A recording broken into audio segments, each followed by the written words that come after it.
அது வேற, இது வேற.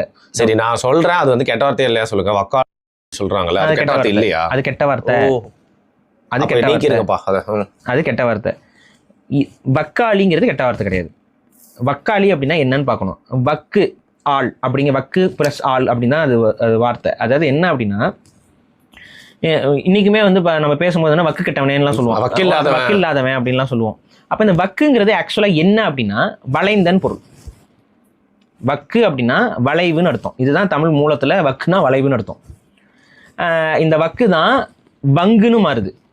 இக்கு வந்து இங்குன்னு தெரியும், அதுதான் வக்குங்கிறது இங்குன்னு மாறி வங்கு அப்படின்னா, வக்கு அப்படின்னா என்ன பொருள்னா வளைந்த ஆறுகளை குறிக்கும். இப்போ உங்களுக்கு புரியும் வங்காளம்னு ஏன் நம்ம சொல்றோம்னு. வளைந்த ஆறுகள் ஓடக்கூடிய நிலம் வங்காளம்.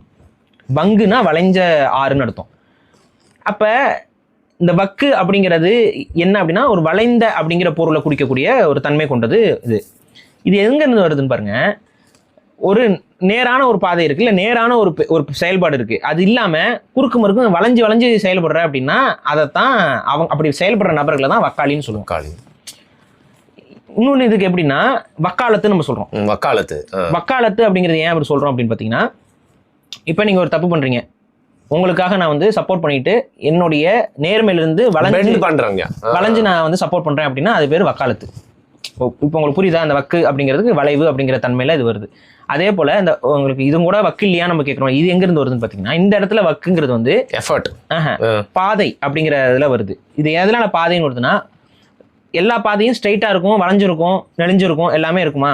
ஸோ வளைந்த பாதைகளை வந்து குறிப்பதற்கு வக்குன்னு சொல்லலாம். வளைஞ்சிருக்க பாதை அப்படின்னா அதுக்கு வக்கு அப்படிங்கிற ஒரு இது இருக்கு. அப்ப வக்குங்கிறது வலி அப்படிங்கிற வார்த்தைக்கும் சினானிம்ஸா வரும் சில நேரங்கள்ல. அந்த அடிப்படையில உனக்கு வாழ வைக்கிறதுக்கும் கூட வழி இல்லையா அப்படிங்கிறது தான் அந்த வழி இல்லையாங்கிறதுலும் இந்த வக்குங்கிறது வலி அப்படிங்கிற அந்த தன்மையிலும் வருது. அதான் வக்கு இல்லையா அப்படின்னு. இந்த வக்கு அப்படிங்கிறது வந்து வளைந்த அப்படின்னு. அதனாலதான் நீங்க ஒரு மாதிரி ரொம்ப குறுக்குடு திங்கிங் நம்ம சொல்றோம்ல, அதுக்கு தமிழ்ல என்ன? குறுக்குடுனா என்ன ஆக்சுவலா? கன்னிங். குறுக்குடுனாவே அதுக்கு மீனிங் என்ன? தப்பான ஒரு இது. அது ஓகேங்க. அதுக்கு குறுகையில மனப்பான்மை இல்ல. இங்கிலீஷ்ல குறுக்குடுனா என்ன? குறுக்குடுனா வளைஞ்சன்னு அர்த்தம். ஓகே. குறுக் அந்த ஒரு குறுக்குடு திங்கிங் அப்படிங்கும்போது வளைந்த அப்படின்னு. இந்த குறுக்குடு திங்கிங்க்கு தமிழ் வார்த்தை என்ன? வக்ரம். வக்கிரம் பிடிச்சவனே. இப்ப குறுக்குடுங்கிற அந்த ஆங்கில சொல்லுக்கு நேரடியான தமிழ் வார்த்தை வந்து வக்கிரம். வக்கிரம் பிடிச்சி யோசிக்கிறான்டா அப்படிங்கிறோம்ல, அப்படின்னா குறுக்குடா திங்க் பண்றான்னு அர்த்தம்.